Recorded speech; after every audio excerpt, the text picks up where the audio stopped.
What is up, you guys? Welcome back to the channel. Coming at you with yet again another perfume experience.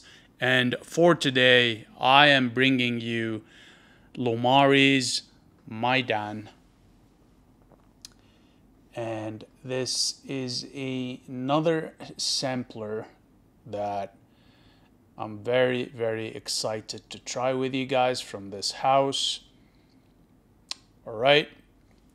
So what we will be doing is we will be going over the description and musing off of Loumari's website, followed by a breakdown of the notes, then me walking you through a perfume experience.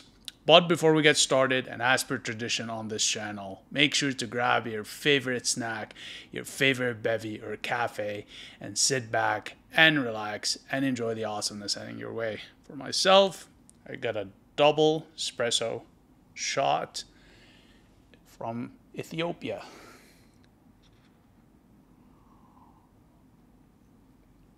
And just like that, it's all done. Rocket fuel. Okay.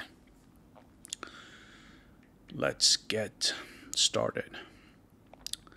Loumari, the collection, Thym Lavender, Maydan. Green is the excursion. There, in the middle of the green alpine pastures, where the flora exhales the soul and the essence of the plant, the wind and the sun rays are there to exalt the spirit. Downstream, the water of a lake caresses the mountainside, as delicate as a green silk fabric, the one with which the nobility and prestige of the ancient Orient are draped. The crystals of steam have, on this background of luxuriant greenery, the appearance of cut emeralds, whose facets change colors, each more fascinating than the other. Maydan is an aromatic fusion blend in which the warmth of thyme passionately combines with the freshness and purity of lavender. Its notes are also eminently spicy and gourmand. Cinnamon, vanilla, and apple will reveal it to you. Okay.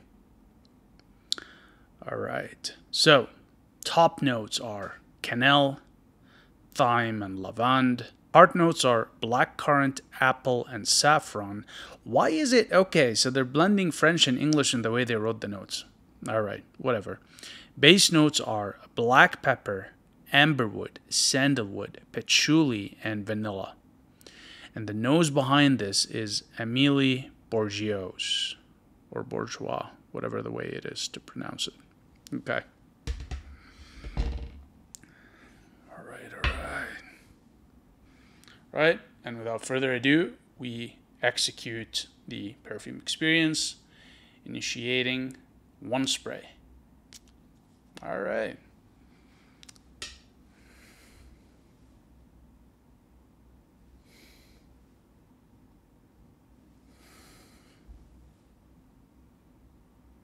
Yeah, this is nice. Very Parfum de Marly DNA, which I really, really like. It's very close to Layton, and that doesn't surprise me considering some of the ingredients of the black currant and the apple. It's a cinnamon. So, very, very well blended perfume.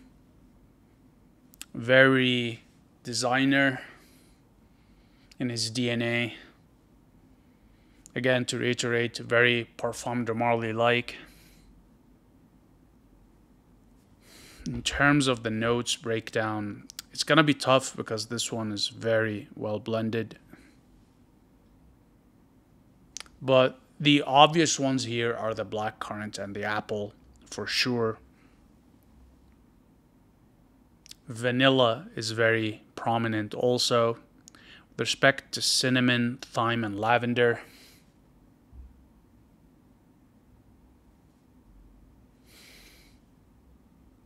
There is spiciness to this, but between the black pepper, the cinnamon, and the thyme, it's very hard to pick on.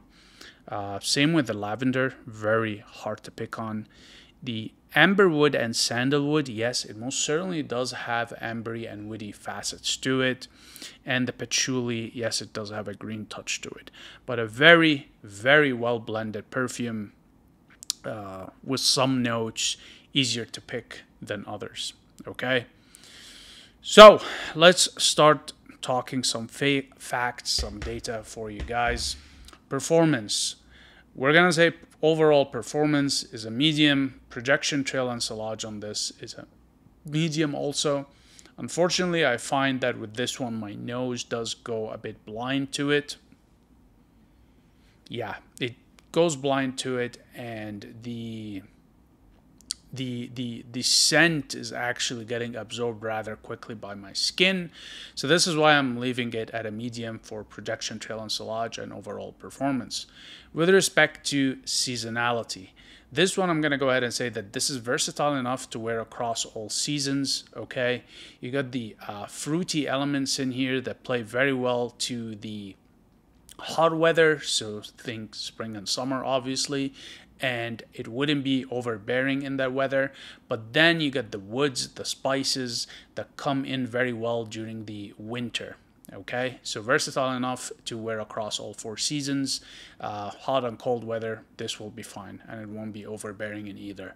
With respect to time of day, I'm gonna go ahead and say again, this is versatile enough to wear across the whole day.